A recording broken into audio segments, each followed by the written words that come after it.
जितनी हाइप 2018 में स्त्री से लेकर स्त्री 2 के रिलीज होने तक बनी, उससे 10 गुना ज्यादा हाइप इस अकेले पोस्ट क्रेडिट सीन ने बना दी हॉरर कॉमेडी यूनिवर्स के लिए। क्योंकि हमने लगभग 14 साल पहले अक्षय कुमार को आदित्य के कैरेक्टर में भूत भगाते हुए तो देख लिया,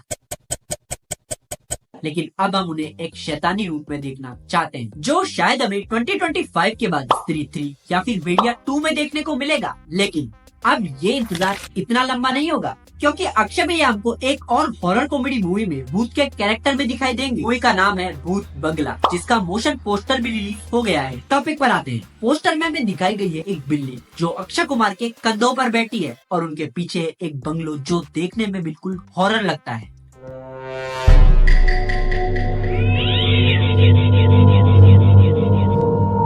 वहीं अगर आप इनके दूसरे हाथ को देखोगे तो वो इनकी पॉकेट में तो है, लेकिन वो देखने में कुछ रेड रेड लग रहा है, जिसको लेकर फिलहाल मैं बिना प्रूफ के तो कुछ नहीं कहूँगा। लेकिन इसे देखकर मेरे माइंड में बहुत सी चीजें आती है, जैसे मेकर्स ने इस मोशन पोस्टर को बिल्कुल परफेक्ट टाइम पर लॉन्च किया है। पहले तो अक्षय भैया का बर्थडे और दूसरा स्त्री 2 के रिलीज होने के कुछ ही दिनों बाद, जिससे इसकी हाइप और ज्यादा होती है कि इन दोनों मूवीज में से हमको इनका कौन सी मूवी में सबसे ज्यादा खतरनाक रोल देखने को मिलेगा। जिसका जवाब देने से पहले अगर आपके माइंड में भी ये क्वेश्चन आता है कि क्या भूत बंगला स्त्री यूनिवर्स से कनेक्टेड होगी, जो आना भी आम बात है और इसके बहुत सारे वैलिड रीजंस भी है। पहला, पोस्टर की थीम और अक्षय कुमार का इस तरह से दूध पीना, जैसे आज तक हमने वैम्पायर्स को खून पीते हुए देखा है। दूसरा, भूत बंगला भी एक हॉरर कॉमेडी मूवी होगी, जहाँ हो सकता है कि अभी हमसे इसका स्त्री 2 से वो हर कनेक्शन छुपाया जाए, जिससे हमें ये पता चले कि ये भी स्त्री यूनिवर्स का हिस्सा होगी। थर्ड, अक्षय भैया जो इन दोनों मूवीज में एक शैतान के रूप में होंगे। ऐसे बहुत से क्वेश्चंस हमारे माइंड में आए, बट अभी तक तो ऐसा कुछ भी रिवील नहीं हुआ है,